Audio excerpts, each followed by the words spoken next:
Hi beautiful people, hope you're doing well and welcome back to my YouTube channel. Today's video is very real, very honest, and I honestly wish that someone had told me this before I became a mom. There was a time in my life where I genuinely felt like I was drowning. I had no structure, no routine, and no time for myself. Just waking up every day and reacting to whatever came my way. And if you're a mom or a new mom, you already know how that feels. The baby is crying, you're tired, the house needs your attention, and you're somehow still expected to have everything together. I remember thinking, how are other moms doing this? Because I am struggling. But over time, I started building small habits, nothing perfect, nothing unrealistic, just things that worked for me. And those habits honestly changed my life. So today I'm going to share 5 habits that helped me balance motherhood and made me felt like myself again. Hi, if you're just seeing my face for the first time, my name is Indi, and on this channel we have so much fun, so I'll highly recommend that you subscribe. Without wasting your time, let's get right into today's video. The first habit I built was structure, and I'm not even going to lie, before I had my life structured, my life felt so chaotic. As a first-time mom, everything was happening all at once. My baby could sleep 10 p.m. today and wake up completely different time tomorrow. There was no rhythm, no predictability, and honestly, that alone made me felt overwhelmed because I wake up every day not knowing what my day would look like. Not like I wanted to have everything, too planned or too perfect, but I just wanted to have like an idea of what my next day would look like. I don't even get what I mean. I think from when my daughter was about 4 months old, I decided to try something different. I started creating a structure, not something rigid, but something consistent. A morning started to have a flow. Should wake up, have a shower, have breakfast, and just get ready for the day. Lunch was around a certain time, nap was around a certain time, playtime the same thing, and then bedtime. That was the biggest one for me.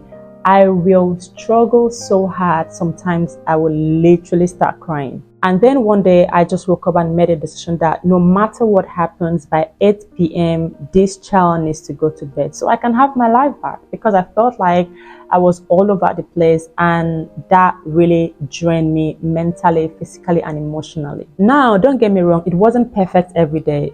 Sometimes life happens, but I stayed consistent enough that it became a system that worked for me. And that system changed everything. For the first time, I had predictability. That was when I could call my friends, watch something, read a book, scroll on social media, or sometimes just like sit still and just enjoy my own silence. And even till today, my kids are older now, but that structure still works. This has helped so much that even when we're out and it's past 8 p.m., their body begins to wind down because it's time for bedtime. That's how powerful consistency is. And to be honest, that structure didn't just help my kids, it saved me a lot. The second habit that really helped me was letting go of the pressure to do everything in one day. Because let's be honest, as mothers, we put so much pressure on ourselves. You want the house clean, you want the kids happy, you want to show up, you want everything done at once, and it's exhausting. I got to a point where I had to tell myself the truth that, listen, you can't do everything in one day. And more importantly, I don't have to. I didn't know I had free will as a parent or as a mother who was living in her own house. There are days that I wake up and I'm like, okay, you know what? Today I'm just going to focus on the kids. The house might not be perfect, but that's okay.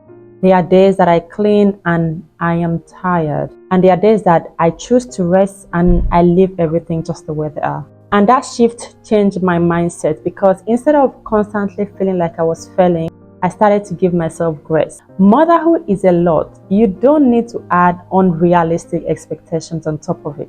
The third habit is very important because I created time for myself and I stopped feeling guilty about it. That 9 p.m. I mentioned earlier, that became my time no matter what. And it wasn't anything fancy, to be honest. Sometimes it could just be me sitting down watching a movie or talking to my friends. And my friends at the time, I will always be like, okay, you know what, I'm going to call you by 9 p.m. because I know that by the time the kids are settled in by 8:30, I'll have my shower, do my skincare, and then I'll have time to, just with my friends. But that time reminded me that I am still me outside of being a mom.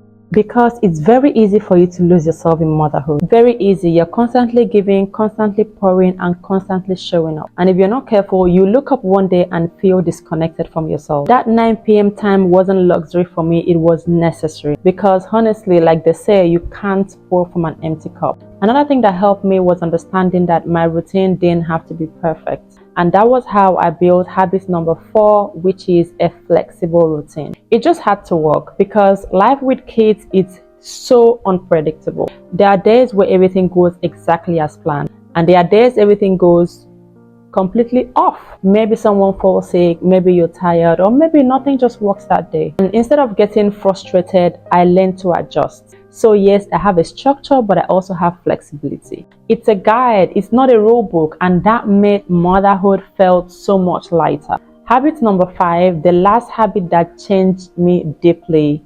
I started intentionally pouring back into myself. And I'm not talking about sleeping or resting, none of that. I'm talking about doing things that made me feel like me again. Because the truth is, I'll be honest with you, I lost myself a little bit in motherhood. And I didn't realize that at first, so I made a conscious decision to change that. I started setting times aside for myself. I had specific days for specific things. Days to make my hair, days to go for a pedicure, days to go for a massage, days to go for facial, days to go for my lash.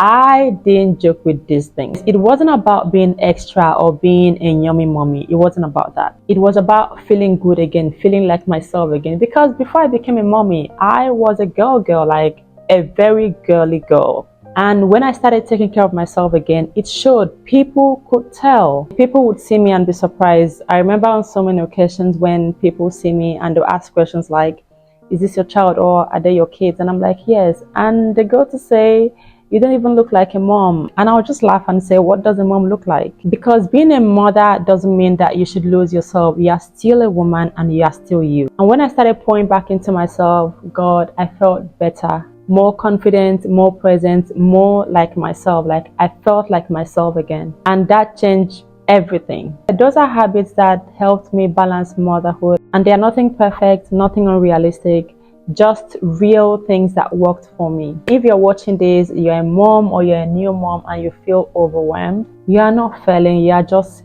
figuring things out. Start small, start with one habit at a time. That's how I did it and it made all the difference. If you enjoyed today's video, please don't forget to like, comment and subscribe, and I'll see you in my next one. Bye.